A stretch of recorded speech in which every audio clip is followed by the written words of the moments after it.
muy ágil, es el evangelio más corto de los 4 evangelios. Al ser es el más corto, es el que describe más hechos de Jesús. Es un evangelio escrito para no judíos, ¿no? Recuerden que Marcos le está escribiendo a romanos, no a judíos. Por eso constantemente nos vamos a encontrar que él explica ciertas costumbres o ciertas palabras para gente, porque sabe que su público al que le está escribiendo no es judío. Como les decía, es el más corto de los evangelios y es el más ágil. Está constantemente, nos muestra a Jesús moviéndose, haciendo. Representa a Jesucristo como siervo, el siervo que vino a servir, no a ser servido.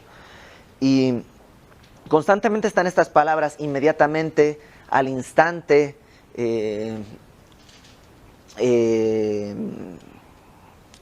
enseguida, este tipo de frases que nos indican mucha acción. Y hoy vamos a ver una vez más a Jesucristo en acción, pero no solamente Jesucristo en acción, sino la palabra en acción. Hemos estado viendo a Él haciendo muchas cosas, pero ahora vamos a ver la palabra de Dios haciendo muchas cosas. Así que Marcos 4. Señor, te doy gracias por este tiempo que nos permites venir delante de tu palabra. Una vez más venimos hasta ti, Señor, a rogarte, Señor, que abras nuestro corazón y nuestro entendimiento. Explícanos, háblanos, Señor, quita toda distracción y aquí estamos. Señor, que nuestro corazón sea tierra fértil, Señor. En el nombre de Jesús te pedimos esto. Amén. Dice, lo voy a leer completo. Otra vez comenzó Jesús a enseñar junto al mar y se reunió alrededor de él mucha gente, tanto que entrando en una barca se sentó en ella en el mar. Y toda la gente estaba en tierra junto al mar.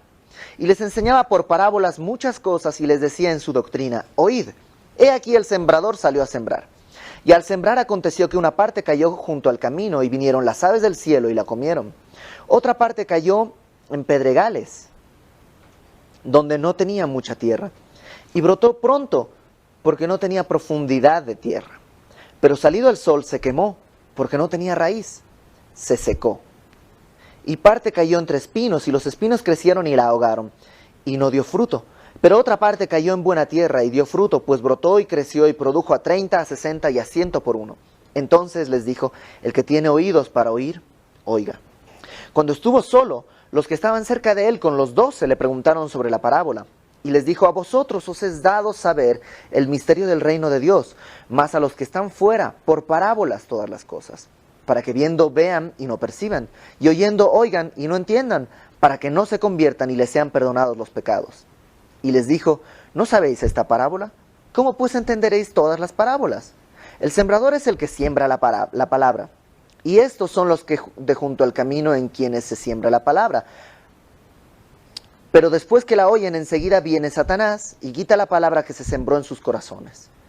Estos son asimismo los que fueron sembrados en pedregales, los que cuando han oído la palabra, al momento la reciben con gozo, pero no tienen raíz en sí, sino que son de corta duración, porque cuando viene la tribulación o la persecución por causa de la palabra, luego tropiezan. Estos son los que fueron sembrados entre espinos, los que oyen la palabra, pero los afanes de este siglo y el engaño de las riquezas y las codicias de otras cosas entran y ahogan la palabra y se hace infructuosa. Y estos son los que fueron sembrados en buena tierra, los que oyen la palabra y la reciben y dan fruto a 30, a 60 y a 100 por uno. También les dijo: ¿acaso se trae una luz para ponerla debajo de un almud o debajo de la cama? ¿No es para ponerla en el candelero? Porque no hay nada oculto que no haya de ser manifestado, ni escondido que no haya de salir a la luz. Si alguno tiene oídos para oír, oiga. Les dijo también: mirad lo que oís, porque con la medida con que medís os será medido. Y aún se os añadirá a vosotros lo que oís, porque al que tiene se le dará, y al que no tiene, aún lo que tiene se le quitará. Decía además: así es el reino de Dios, como cuando un hombre echa semilla en la tierra, y duerme y se levanta de noche y de día, y la semilla brota y crece sin que él sepa cómo. Porque de suyo lleva fruto la tierra, primero hierba, luego espiga, después grano lleno en la espiga, y cuando el fruto está maduro, enseguida se mete la hoz, porque la siega ha llegado. Decía también: ¿a qué haremos semejante al reino de Dios? ¿O con qué parábola lo compararemos? Es como el grano de mostaza, que cuando se siembra en tierra es la más pequeña de todas las semillas que hay en la tierra. Pero después de sembrado crece y se hace la mayor de todas las hortalizas y echa grandes ramas, de tal manera que las aves del cielo pueden morar bajo su sombra. Con muchas parábolas como estas les hablaba la palabra conforme a lo que podían oír, y sin parábolas no les hablaba, aunque a sus discípulos en particular les declaraba todo. Y hasta ahí vamos a leerla ahorita, luego vemos lo que sigue. Cuando lo lees así por primera vez parece que hablara varias parábolas que no tienen nada que ver unas con la otra. Pero vamos a ir viendo cómo está hablando de una sola cosa nuestro Señor. Está hablando de la palabra de Dios. Entonces ahora sí, vamos a leerla poco a poco, deteniéndonos. Dice, otra vez comenzó Jesús a enseñar junto al mar y se reunió alrededor de él mucha gente. Tanto que entrando en una barca se sentó en ella en el mar y toda la gente estaba en tierra junto al mar. Lo que hace nuestro Señor es subirse en la barca, y la barca la pone, está obviamente en el agua, ¿no? El mar de Galilea. Y en la tierra está toda la gente. En esa época no había, micrófonos, altavoces, ni nada de eso. Y entonces el agua funciona como un elemento que refleja lo que él está diciendo y lo amplifica ante los demás. Y eso es algo, es un fenómeno físico comprobable. Y obviamente si nuestro Señor creó todo y se inventó Él todas las leyes de la física, las conocía y utiliza esto porque la gente que lo estaba escuchando eran probablemente un par de cientos de personas. Y les dice, verso 2, les enseñaba por parábolas muchas cosas. Y Jesucristo va a empezar a explicar con parábolas. Una parábola es un mensaje, pero no es una historia de ficción, no es como había una vez un conejito y este conejito, no. Es un mensaje que lo que está haciendo es explicarnos una verdad espiritual. No es simplemente una moraleja que nos quiere dejar una parábola, sino nos está explicando una verdad espiritual que corre junto a la historia que está contándonos. Es simbólica, obviamente. Todas las cosas que una parábola dicen están representando otra cosa. Y como toda enseñanza en la Biblia, hay una cosa que se llama principio de interpretación, que hay que tener en cuenta. Uno de los principios de interpretación es que no puedes cambiar de interpretación cada que se te ocurre. El Señor nos va a explicar la parábola. Y esa explicación es la que se tiene que aplicar a todo el pasaje y a todos los pasajes por una cuestión del principio de interpretación. Y ahorita lo vamos a ver mucho más claro. Verso 3. Oíd, y aquí está la parábola. He aquí el sembrador salió a sembrar. Entonces tenemos un personaje que es el sembrador. Y al sembrar aconteció que una parte de las semillas, obviamente, cayó junto al camino. Y vinieron las aves del cielo y la comieron. Esa es una parte. Número 2, otra parte cayó en pedregales donde no había mucha tierra. O sea, había tierra, pero no había mucha. Y brotó pronto porque no tenía profundidad de tierra. Pero salido el sol, se quemó, y porque no tenía raíz, se secó. Tercer caso es el verso 7. Otra parte cayó entre espinos, y los espinos crecieron y la ahogaron, y no dio fruto. Y por último, verso 8, la cuarta parte. Otra parte cayó en buena tierra y dio fruto, pues brotó y creció y produjo a 30, a 60 y a 100 por uno. Esto es un crecimiento increíble. Normalmente tú tienes que sembrar muchas semillas para que salgan realmente pocas. Son más las semillas que siembras que lo que recoges. Pero este es un caso totalmente distinto, porque de una semilla salieron 30, 60 o 100 plantas. 100 semillas más. Entonces él les dijo, el que tiene oídos para oír, oiga. O sea, lo que Jesucristo nos está diciendo es, esto es para el que quiere escuchar. Y eso es lo interesante de las parábolas. Las parábolas no son, son para el que quiere escuchar, para el que quiere entender. Verso 10. Cuando estuvo solo, los que estaban cerca de él con los 12 le preguntaron sobre la parábola. Y aquí tenemos una primera clave. La clave para entender las parábolas es estar cerca de Jesús. Cuando estuvo solo, cuando ya toda esa multitud se fue, se quedaron los 12 más unos cuantos. Y esos unos cuantos y esos 12 son los que se acercan y le dicen, oye, no entendí. La clave para entender la Biblia es estar cerca de Jesús. Y es preguntarle a Jesús. Si la Biblia tiene cosas que no entiendes, claro que tiene cosas que no le entiendes y tiene cosas que no le entiendo yo y tiene cosas que mucha gente no entiende. Pero el autor de la Biblia está a tu lado, si tú quieres estar al lado suyo.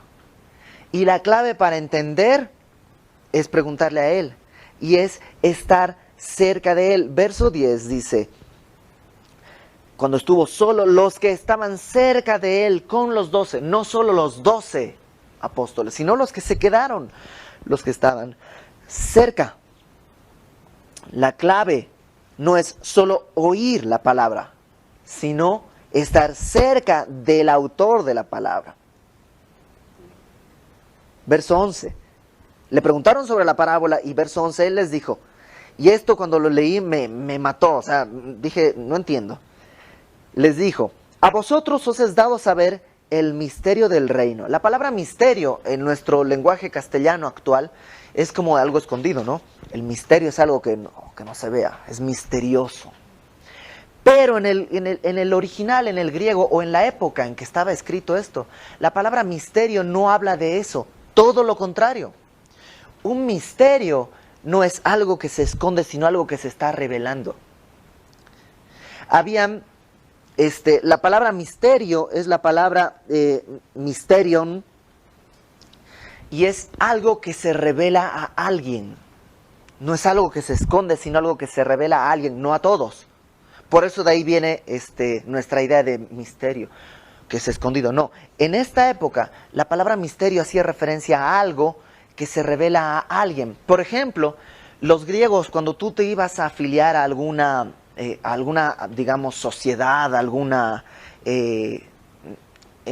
grupo secreto, había un rito de iniciación en el que te iban a contar cosas que nadie sabía.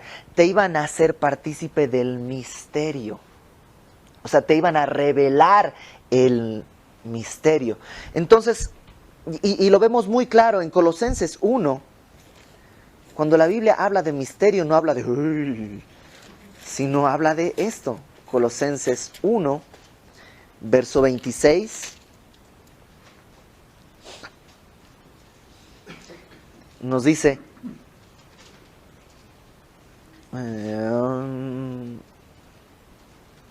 vamos desde el 24, Colosenses 1, 24.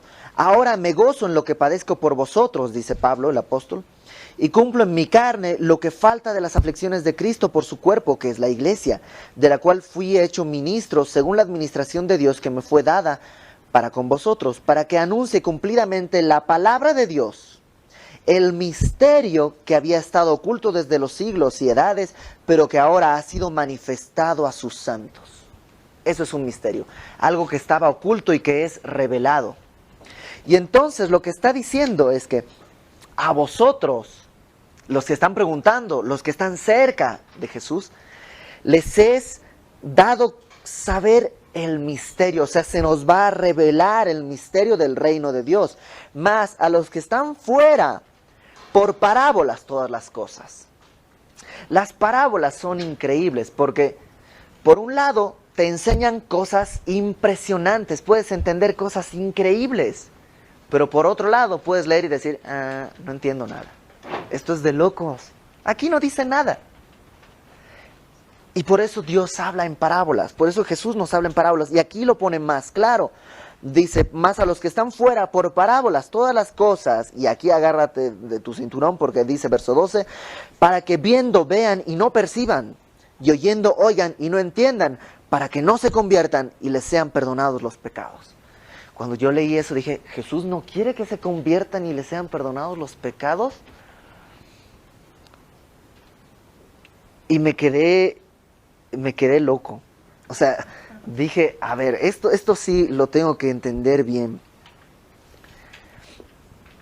Jesucristo es un caballero. Jesucristo podría darte unos argumentos. O sea, es el que inventó el lenguaje, el cerebro, y conoce lo que piensas. Y podría darte unos argumentos con una lógica tan exacta que tú tengas que forzarte a decir, es cierto, eres el Hijo de Dios. Pero Él no te va a forzar a hacer eso. Porque Él es un caballero. Imagínate que tú tienes un amigo, digamos, yo tengo un amigo y tengo una amiga, y yo los veo y digo, como que, pues se me hace que ellos dos harían buena pareja. Y entonces les empiezo a hablar y le digo, oye, pues mira, fulanita es así, así, asá, bla, bla, bla, bla, bla, no hombre, ¿no? Y luego hablo con ella y le digo, mira, mi amigo, mi cuate es así, así. Y yo con mi poder de oratoria los convenzo y se casan. Y luego, ¿qué tal si se divorcian? Porque se casaron porque los manipulé, porque los forcé de alguna manera. Jesucristo dice que es nuestro ¿qué? Que la iglesia es su esposa. Él no quiere convencer a su esposa de casarse. O sea, yo a mi esposa le dije, oye, el día que le dije, quiero casarme contigo, no la obligué, no la forcé, no la manipulé. Esperaba que me dijera que sí, y me dijo que sí, pero no utilicé ningún argumento para convencerla. Porque sería horrible que yo esté casado con mi esposa porque la convencí que yo le convengo. ¿Qué es mejor? Que ella haya decidido casarse conmigo. Entonces, Jesucristo no quiere obligarte. Y por eso habla en parábolas. Para que los que quieran que sus pecados sean perdonados, van a ser perdonados. Pero los que no quieran que sus pecados sean perdonados, no. Y eso es lo que está diciendo. Constantino intentó hacer algo revolucionario. Y no sé si conocen la historia. Constantino era un general del ejército romano. Y en una época de convulsión durante el Imperio Romano, en una noche, al día siguiente se iba a librar la batalla, estaban los dos ejércitos, y esta era la batalla decisiva. Y una noche dice, Dios, si estás ahí y existes, ayúdame a ganar esta batalla, y si gano esta batalla, voy a consagrar mi gobierno a ti. Y en el medio de la batalla, Constantino cuenta la historia o la leyenda, que vio en el cielo, entre las nubes, una cruz y una serie de cosas, y bueno, entonces él decide que pues, es el Dios de los cristianos el que le dio la victoria. ¿Y cómo qué? Una vez que se hace el emperador de todo el reino conocido, saca un edicto y por ley declara que todos en el Imperio Romano ahora son cristianos, ¿no? Pero eso no puede ser así. Jesucristo no funciona así. Él lo que quiere es conquistarnos. Y lo que hace es enamorarnos. Y nosotros solo respondemos a ese amor.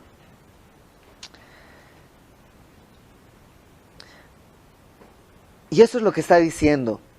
Para que los que viendo vean y no perciban, y oyendo oigan y no entiendan, los que no quieren entender no van a entender.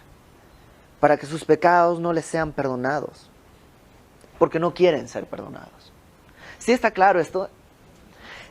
Lo pone mucho más claro. Segunda de Pedro 2. Acompáñame a Segunda de Pedro. Casi al final de tu Biblia.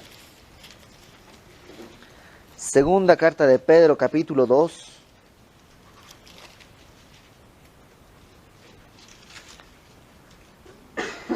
El capítulo 2 habla de falsos profetas, de falsos maestros, de gente que conociendo el Evangelio se ha desviado. Y dice en el verso 20, segunda de Pedro 2, versículo 20. Ciertamente, si habiéndose ellos escapado de las contaminaciones del mundo por el conocimiento del Señor y Salvador Jesucristo, o sea, conocieron el Evangelio, conocieron a Jesucristo, escaparon de las contaminaciones del mundo, enredándose otra vez en ellas, son vencidos, su postrer estado viene a ser peor que el primero. Y eso es lo que no quiere Jesús. Por eso no te quiere convencer, porque si luego te regresas, tu estado posterior, final, va a ser peor que el primero. Y eso es lo que está diciendo. Verso 13. Y les dijo, y aquí va a explicar, ¿no sabéis esta parábola? ¿Cómo pues entenderéis todas las parábolas? Y lo que me dice es que esta parábola es clave para entender todas las otras parábolas que vamos a leer. Si entendemos esta, vamos a entender las demás. Y como hayamos interpretado esta, vamos a poder interpretar las demás. Porque además esta la interpreta nuestro Señor. Entonces va a ser fácil. Te da la llave. Y te dice, esta es la llave para todas las puertas. ¿Cómo pues entenderéis todas las parábolas? Verso 14. Y aquí está la explicación. El sembrador es el que siembra la palabra. O sea, el que predica. Puede ser un predicador. O puede ser el Espíritu Santo, que también es el que siembra la palabra. Y aquí está, el primer tipo de tierra. Estos, los del primer caso, los que cayó junto al camino, son los de junto al camino, en quienes se siembra la palabra, pero después que la oyen, enseguida viene Satanás y quita la palabra que se sembró en sus corazones. Primero, ¿cómo es el camino? El camino está hecho de tierra que ha sido pisada y es tierra dura. Y está hablando del corazón.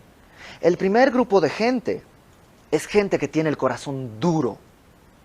La semilla no puede entrar, queda ahí en la superficie. O sea, trata de sembrar una semilla en el camino, no se puede porque está pisoteado, está apisonado. Y esta gente tiene el corazón duro. Ojo, ¿quién dice que roba la semilla? Satanás. Entonces, si leo acá en el versículo 4, una parte cayó junto al camino y vinieron las aves del cielo y la comieron. ¿Qué representan las aves del cielo? Satanás. ¿Sí? Por principio de interpretación, a partir de ahora, cuando vean las aves del cielo, se está refiriendo a Satanás dentro de una parábola, ¿no? Cuando él está diciendo, mira las aves del cielo que no siembran ni ciegan, no está hablando de Satanás porque eso no es una parábola, es una explicación. ¿Sí? Sí queda claro, en parábolas, las aves del cielo van a representar a Satanás. Estos son los de junto al camino, en quienes se siembra la palabra, pero después que ¿qué? Oyen. Vamos a ver que los 4 tipos de personas son 4 personas que oyen. La diferencia no está en el oír o en no oír. Los 4 oyen. Los 4 oyen la palabra. Después de que la oyen, enseguida viene Satanás y quita la palabra que se sembró en sus corazones.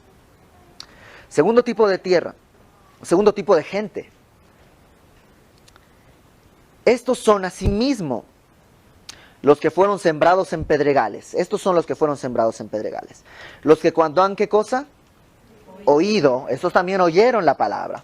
Al momento la reciben con gozo, pero no tienen raíz en sí, sino que son de corta duración, porque viene la tribulación o la persecución por causa de la palabra. Luego tropiezan.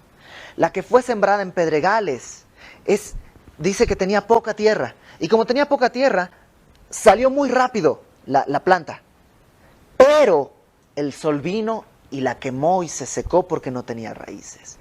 Y de acuerdo a lo que nuestro Señor nos está explicando, dice que son los que escuchan el Evangelio y dicen, sí, y la reciben con gozo, pero no tienen raíz. Son lo que yo llamaría un cristiano express. Y todos hemos visto este tipo de casos. Gente que recibe a Cristo y haz de cuenta que le encendieron la mecha y está, wow, sí, no, y dame una J, J, dame una E, o sea, y están, wow, o sea, una euforia. Pero luego viene la persecución por la palabra y te toca dar gracias enfrente de tus compañeros de la escuela o compañeros de trabajo y estás así como que, es que se van a burlar de mí y que me van a... Y no he hecho raíces. Y estás ahí y como que... ¡Ay, mi servilleta! Gracias, Señor, por todos los alimentos que estás dando. Señor. Amén. ¿No? Y la persecución ahoga lo que estaba por salir. La tierra era muy poca. El primer caso, la tierra era dura. No pudo entrar la semilla. Aquí sí entró, pero era muy poco profunda. Era muy poco profunda. La reciben con gozo, no echan raíz, porque no tenían mucha tierra, y no soportan la tribulación o la persecución por causa de la palabra. Pero ellos oyeron. Oyeron. La diferencia no es de que no oyeron, sí la oyeron. Tercer tipo de caso. El tercero, dice verso 18, estos son los que fueron sembrados entre espinos. Los que, ¿qué cosa?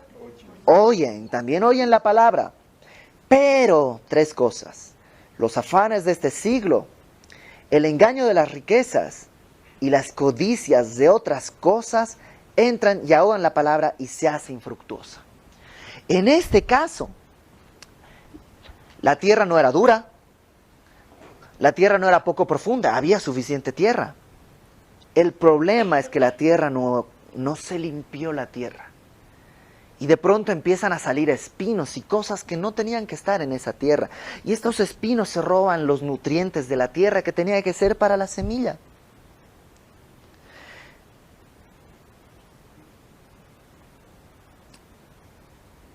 Crece la planta, pero no da fruto. Y ahí tienes al cristiano, domingo a domingo en la iglesia, y sigue yendo, y sigue yendo, y sigue yendo durante 2, 3, 10 años, 15 años, y no hay fruto. Y no hay fruto. Y no hay fruto. ¿Por qué? Tres cosas. Los afanes de este siglo, que yo creo que puede referirse a la gente que no tiene dinero, que tiene que afanarse por las cosas de este siglo. Tienes que pagar la renta, tienes que pagar la cuota del carro, tienes que pagar, y pues entonces voy a tener que trabajar domingos, y pues ya no me da tiempo, tengo que levantarme temprano para ir a trabajar, y como me levanto temprano no me da tiempo de hacer mi devocional, porque tengo que ir a trabajar para poder... Y los afanes de este siglo están ahí. Pero ¿qué fue lo que dijo nuestro Señor Jesús? Busca primero, ¿qué cosa? El reino de los cielos y su justicia, ¿y qué va a suceder? Todo lo demás, todo lo que necesitas, porque ¿qué dice? ¿Por qué se preocupan de qué comerán, qué vestirán, qué beberán? Esas cosas se preocupan los gentiles. Ustedes tienen un Padre en los cielos. Busca primero el reino de los cielos y su justicia, y todo esto va a ser añadido. Busca primero lo primero. Ordena tus prioridades.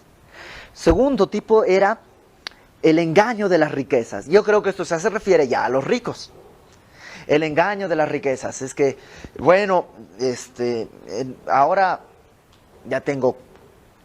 sí que tenga una casa más grande para tener jardín y hacer mi devocional ahí en el jardín para que Dios me hable así. Ok, ya tienes casa, tienes jardín y todo. Bueno, pero ahora tengo que jardinero, porque pues, ni modo que en el monte no tiene que ser césped, aparte césped inglés y que quede bonito, ¿no? Y bueno, pero además necesito una fuente para poder estar pensando en esto de que Jesús se le acercó y le dijo, el que bebiera de esta agua, necesito una fuente, pero de mármol. Y es el engaño de la riqueza, es el que... ¿Cuánto de riqueza es suficiente? Le preguntaron a Rockefeller cuánto dinero era suficiente. Y dijo, un poquito más. Siempre. Es el engaño de la riqueza. Número 3. Las codicias de otras cosas. Ahora, ¿qué serán las codicias de otras cosas? Esto aplica a los pobres y a los ricos. ¿Qué serán las codicias de otras cosas?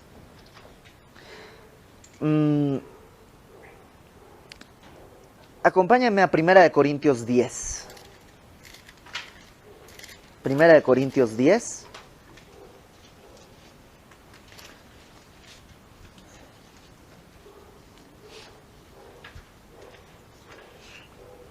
Pablo está hablando del pueblo judío, de cómo habían vivido y qué es lo que habían hecho y todo. Y en el verso 6 dice, estas cosas, lo que está del verso 1 al 5, que si quieres lo lees en tu casa, sucedieron como ejemplos para nosotros, para que no codiciemos cosas malas como ellos codiciaron. No codiciar cosas malas. ¿Pero qué habrán codiciado los judíos?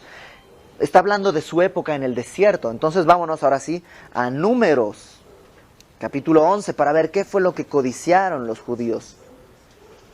Números 11,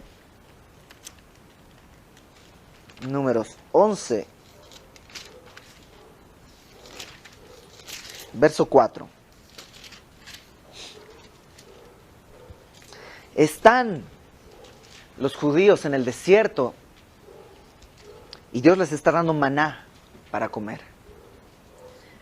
Números 11, versículo 4 dice, y la gente extranjera que se mezcló con ellos tuvo un vivo deseo, y los hijos de Israel también. Volvieron a llorar y dijeron, ¿quién nos diera a comer carne? Nos acordamos del pescado que comíamos en Egipto, de balde. O sea, no sé, me acuerdo, pero, ay, qué rico era el pescado. Pero me acuerdo de balde porque no hay.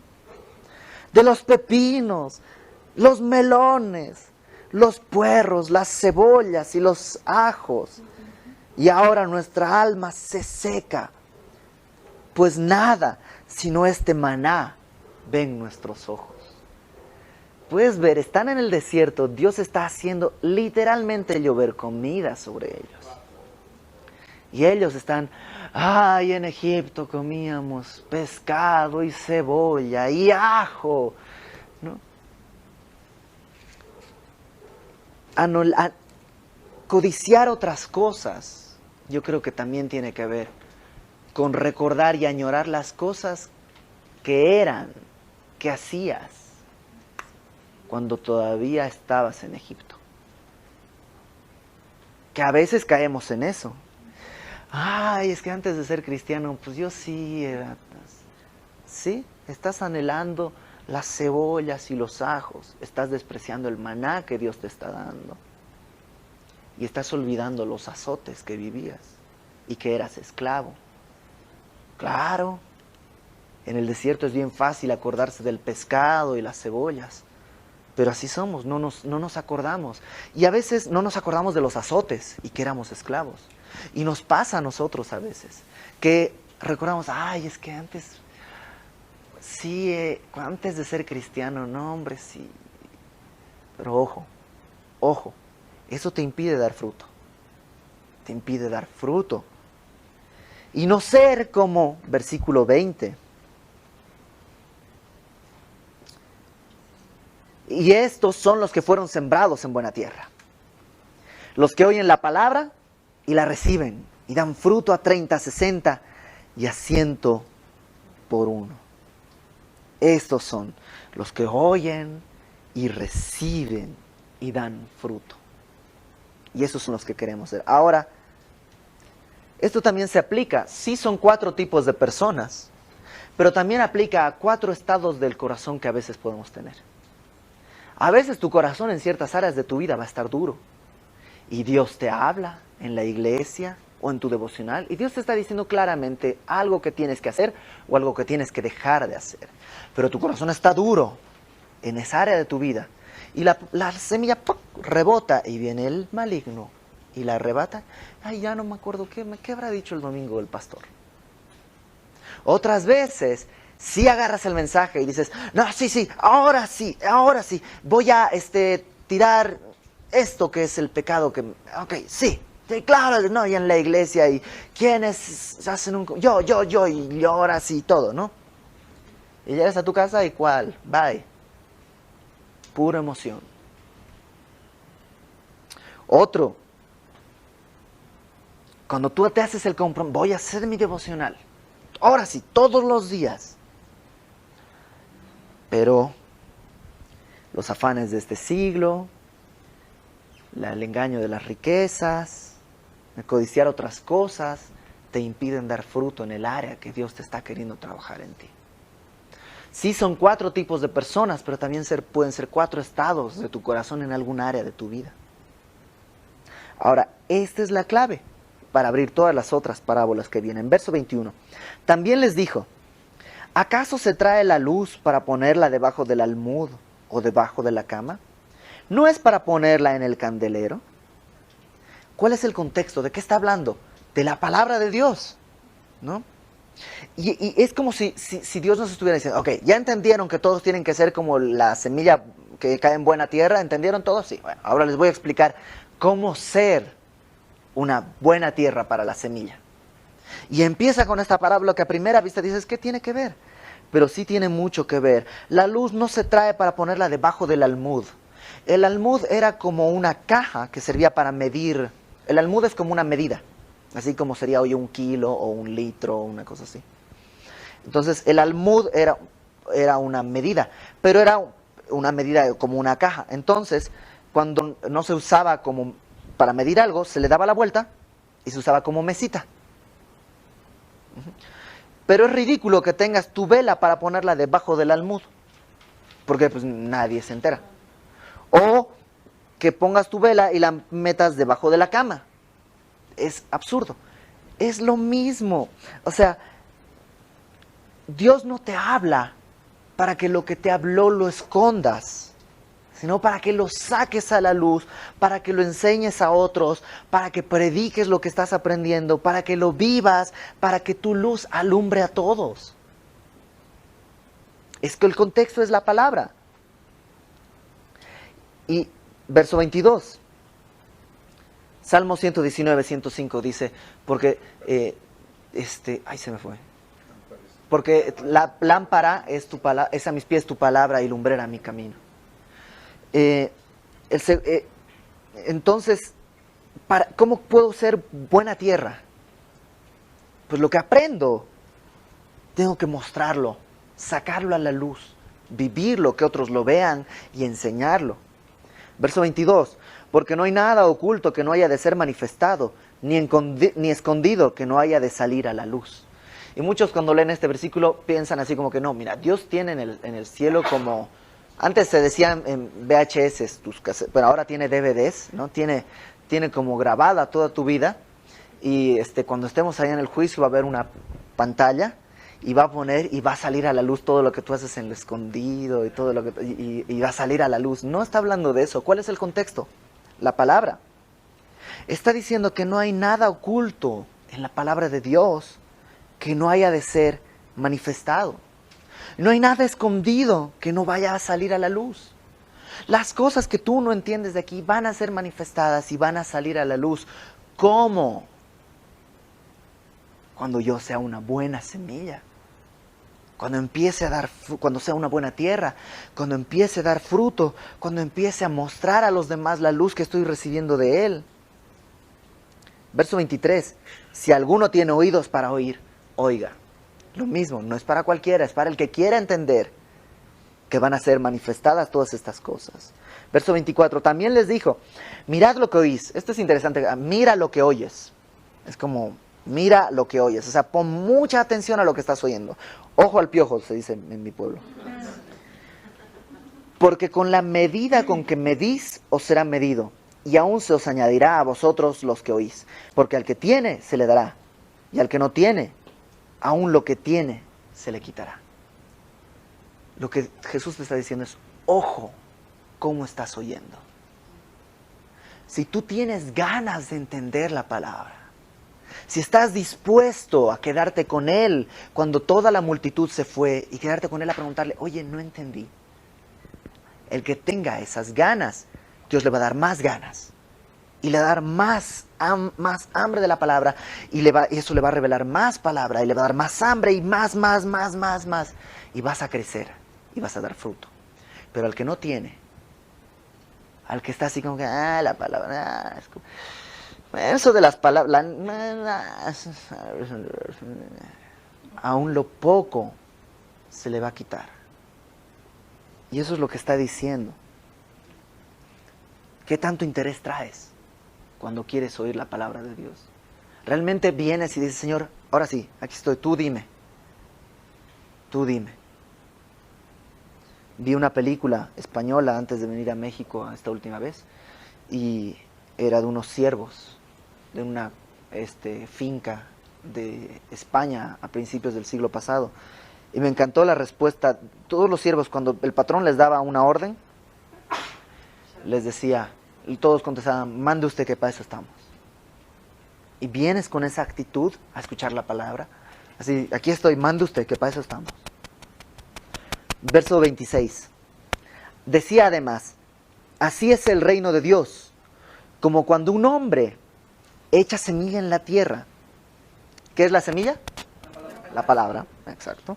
Por principio de interpretación no podemos decir, bueno, aquí la semilla es porque muchas veces tristemente se toma estos que tú siembra y va a dar a 100 y a 1000 por uno. O sea, tú siembra y te pasan la caja de la ofrenda, ¿no? Siembra.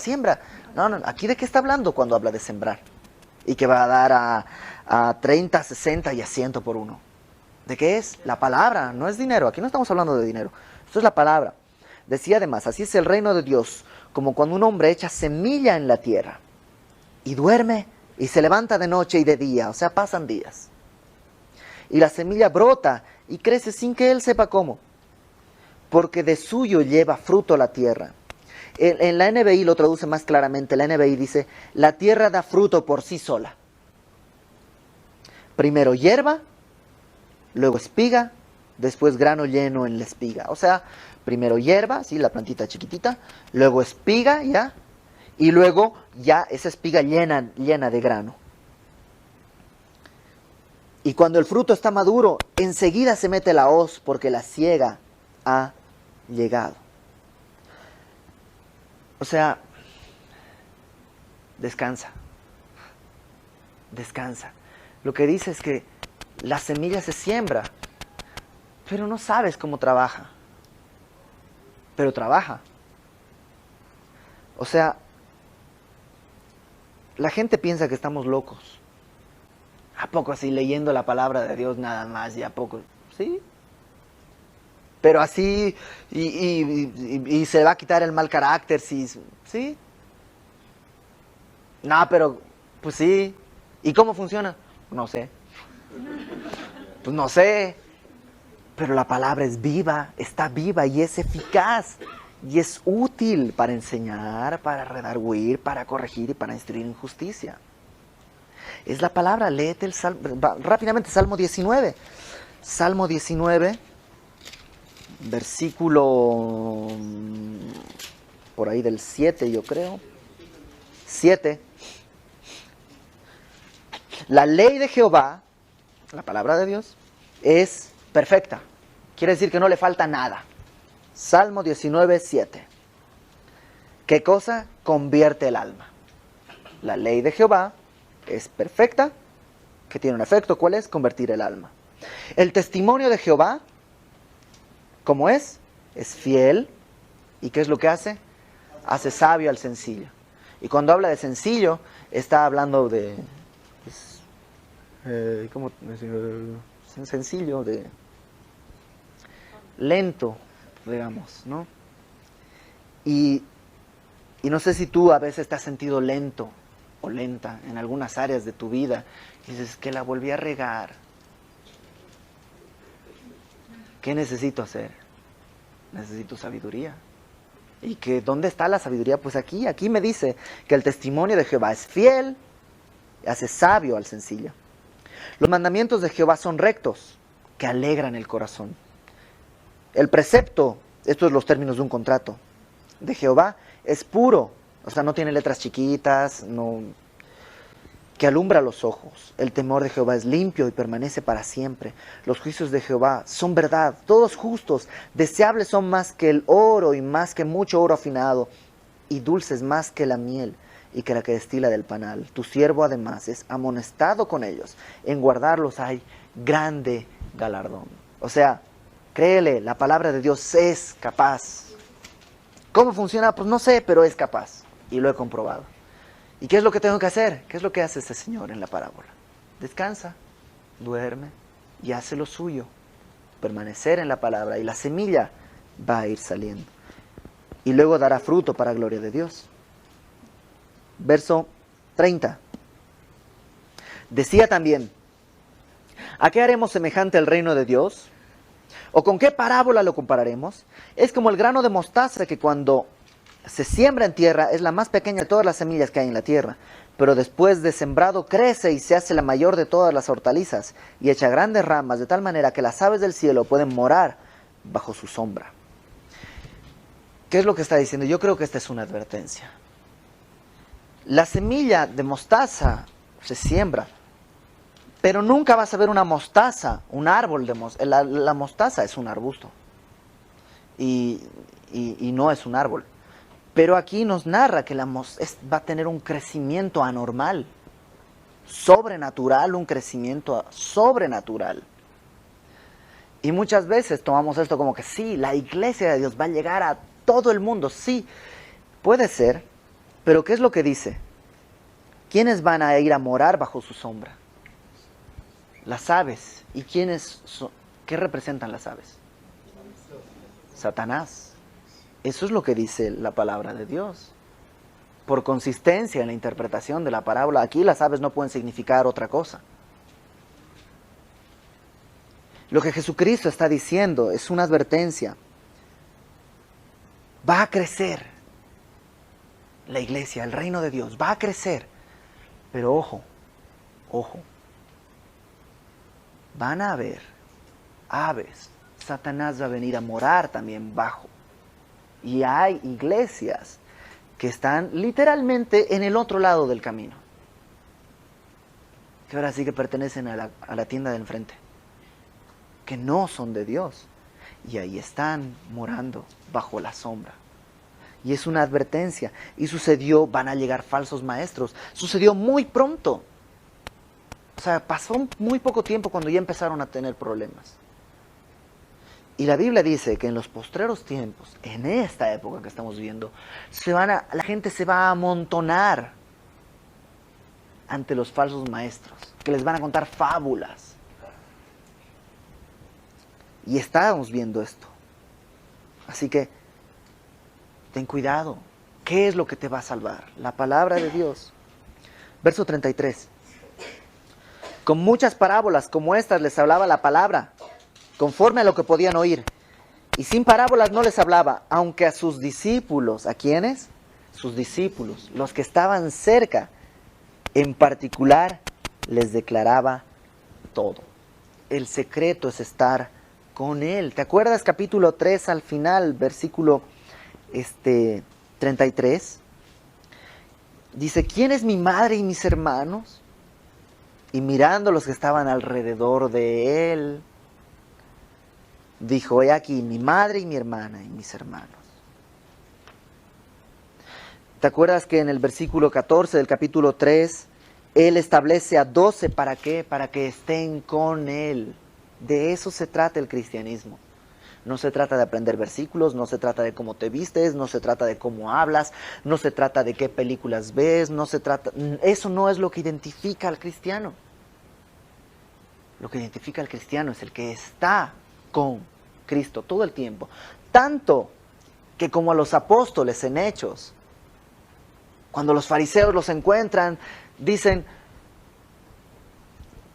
no sé cómo hablan estas palabras porque son hombres del vulgo, pero les reconocían que habían estado con Jesús. Y esa es la clave del cristiano. Jesucristo dijo, en esto sabrán que son mis discípulos. ¿En qué? Que os améis unos a otros. Y el amor solo viene de Dios. Y para terminar ya, verso 35. Aquel día, o sea, ese mismo día que pasó todo esto, cuando llegó la noche les dijo, pasemos al otro lado. Y despidiendo a la multitud, le tomaron como estaba en la barca y también con él otras barcas. Pero se levantó una gran tempestad de viento y echaba las olas en la barca, o sea, se estaba metiendo el mar en la barca, de tal manera que ya se anegaba, se estaba por hundir. Y él estaba en la popa, durmiendo sobre un cabezal, sobre una almohada. Estaba Jesús durmiendo. Y le despertaron y le dijeron, Maestro, ¿no tienes cuidado que perecemos? Y levantándose, reprendió al viento y dijo al mar, calla, enmudece. Y cesó el viento y se hizo grande bonanza. Y les dijo, ¿por qué estáis así amedrentados? ¿Cómo no tenéis fe? Entonces temieron con gran temor y se decían el uno al otro, ¿quién es este que aun el viento y el mar le obedecen? Cuando viene, después de la lección, viene, ahora sí que, como en la universidad o en la prepa, después de la clase de teoría viene la clase de laboratorio. Y ahora sí, a ver si aprendiste o no a hacer un óxido. A ver si aprendiste o no a hacerlo. Después de explicarles la palabra de Dios, creer la palabra de Dios, que la palabra de Dios es poderosa, que la palabra, después de explicarles eso, los mete al laboratorio y están en la barca. Y en la barca él se duerme, él está tranquilo. Y de pronto viene una tempestad y ellos piensan, nos vamos a hundir, despierten a Jesús. Pero, ¿qué fue lo que Jesús dijo en el verso 35? Pasemos al otro lado. No les dijo, a ver, vamos a intentar llegar al otro lado. O dijo, a ver, vamos a hundirnos a la mitad del mar de Galilea. Él dijo, pasemos al otro lado. ¿Qué es lo que va a suceder? Van a pasar al otro lado. Van a haber tormentas tal vez, pero van a pasar al otro lado. Y ellos, se les va la onda y nos vamos a hundir. Por eso Él les dice, ¿por qué están así asustados? ¿Por qué no tienen fe? ¿Por qué no creen lo que yo dije? Ya les expliqué la palabra. Ya les dije la palabra. Y les muestra el poder de su palabra. En medio de la tempestad dice, shh, shh, tranquilo. Y el mar se calla. Y la tormenta pasa. Créele. Créele. Créele que su palabra es útil, está viva, es eficaz, es más cortante que espada de dos filos. Créele a su palabra. Y si estás ahorita en tormenta, más aún. O sea, si ahorita estás en medio de una tormenta, créele a su palabra. Es importante. Apunta las cosas que Dios te va diciendo, anótalas. Porque luego, cuando estés en la tormenta, tiendes a olvidarte. Y regresa. ¿Qué fue lo que Dios me dijo? Algún día que tengamos tiempo les voy a contar cómo fue mi matrimonio. Mi matrimonio fue tan terriblemente difícil. Las personas que estuvieron cerca sufrieron con nosotros, pero horrible. Un día antes de la boda no sabía si me iba a poder casar. Fue tan complicado. Y no estoy hablando, o sea, fueron años, 2 años de prueba tras prueba, tras prueba, tras prueba, tras prueba, tras prueba. Y un día antes de la boda, ya todo listo, nada más falta, no sé si podemos, faltaban unos papeles. Y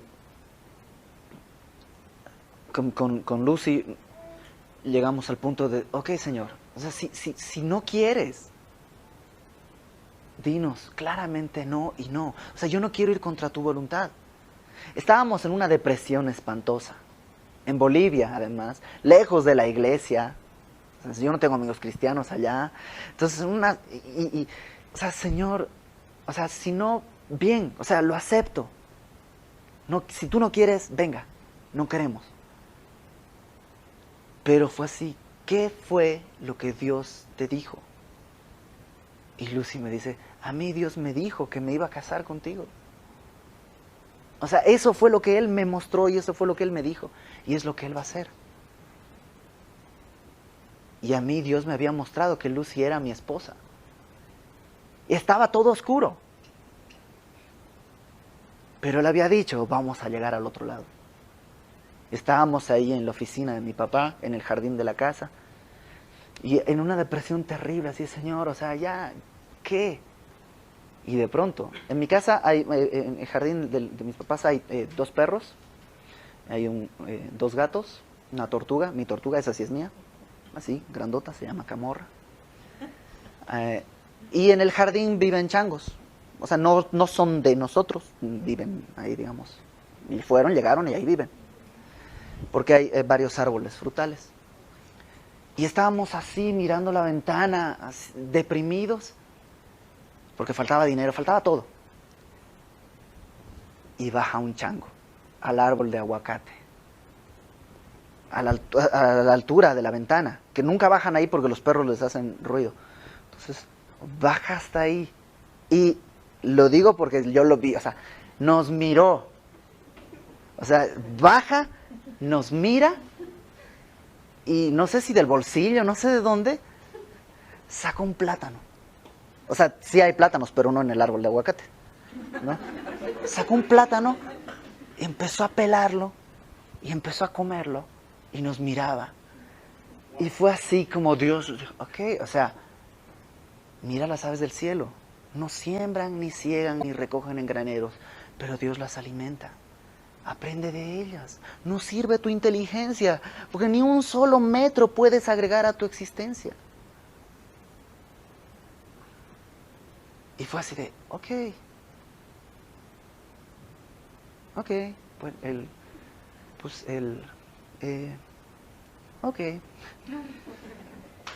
Créele en medio de la tormenta.